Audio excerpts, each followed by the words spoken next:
The position of current Deutsche Bank's chief John Cryan looks more fragile than ever as a large investor argued whether he should remain in charge. John Thain, who has been CEO of Wall Street giant Merrill Lynch for 4 years, will join Deutsche Bank's supervisory board next month, Bloomberg reports.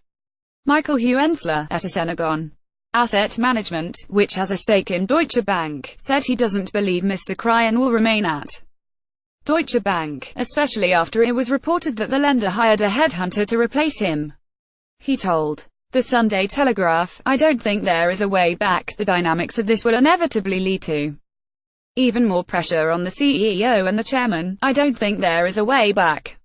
The dynamics of this will inevitably lead to even more pressure on the CEO and the chairman." Michael Huenseler, at Assenagon Asset Management. Mr Huenseler joined the chorus of those who believe Mr Cryan, who joined the German bank in 2015, deserves a lot of credit for his achievements but doubt whether he is the right man in the right place. He said, he lacks a clear strategy to fix the loss of market share and the bank seems to become less competitive in a fierce market. Mr Huenseler's analysis comes after it was reported that the bank's Austrian chairman Paul Achleitner has been at loggerheads with Mr Cryan since last year. A person familiar with the chairman's thinking told the Financial Times, "It just appears as if John is lacking the resolve to put the strategy into practice." The source added that the supervisory board is really puzzled about what has been going on with him. The position of current Deutsche Bank's chief John Cryan looks more fragile than ever. Candidates considered to take over from Mr Cryan have reportedly included Standard Chartered chief Bill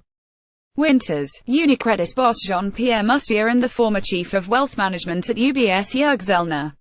Deutsche Bank angered German politicians last month when it announced its decision to quadruple bonuses for staff to €2.2 billion, £1.9 billion, despite its poor performance. In the last few months, Deutsche has reported annual losses, suffered further declines in investment banking revenue and dropped its 2018 cost-cutting target.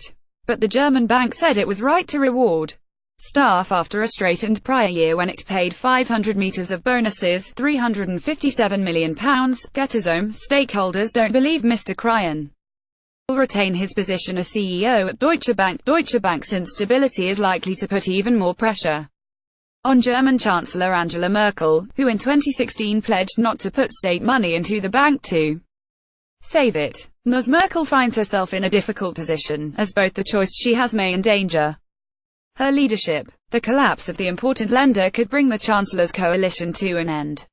But a state intervention could destabilize the euro, which could threaten Ms. Merkel's leading position in the EU.